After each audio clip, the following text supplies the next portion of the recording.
Hello, magandang umaga. Ako si Bane. Malapit nang yumaman. Pera na lang talaga ang kulang.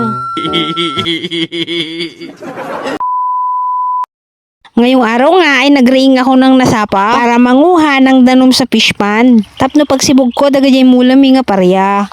Kapag kasi sa nawasa, ay nako, nakangingina.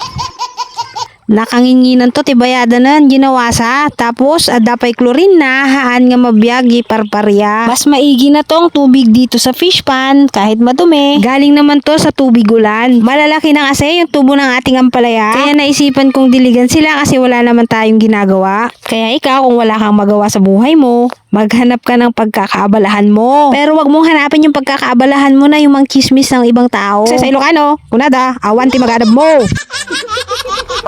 Noong naumal na tayong nagdilig, pinuntahan natin si tatay na naghuhukay ng kamuting kahoy. Kasi makaramraman siya ng suman na kahoy. Dahan-dahan nga ang kanyang paghuhukay para hindi niya matusok yung mga kamuting kahoy kasi gagadgarin ko yun eh. Pag kasi natusok ay mapuputol siya, hindi na siya buo-buo na magagadgad.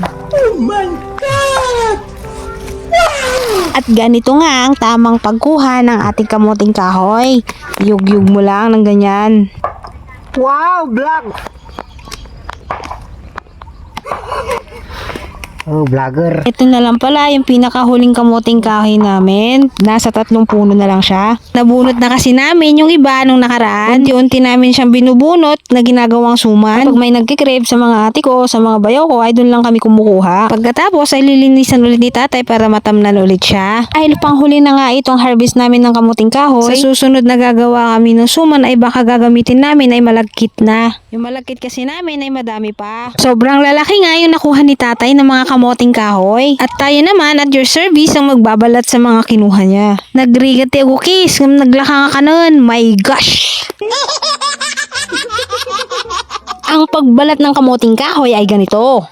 Paikot-ikot lang yung paghiwa mo sa kanya. Gaya ng asawa mong pinaikot-ikot ka pero sugat na sugat ka na pala.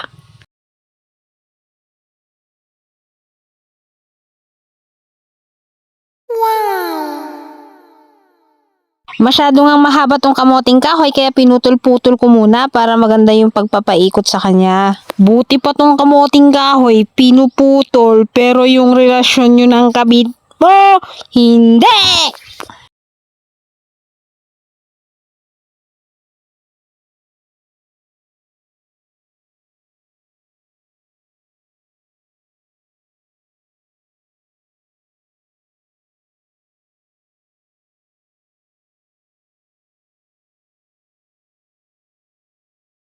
Dataray ko!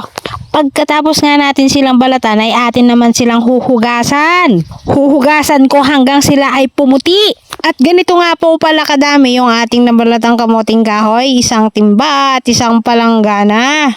Gagadgarin ko siya ng mag-isa pero pag nagbalot, ang dami-dami na namin. Yung tipong happy family na nagbabalot ng suman. Yee! Nagsulang.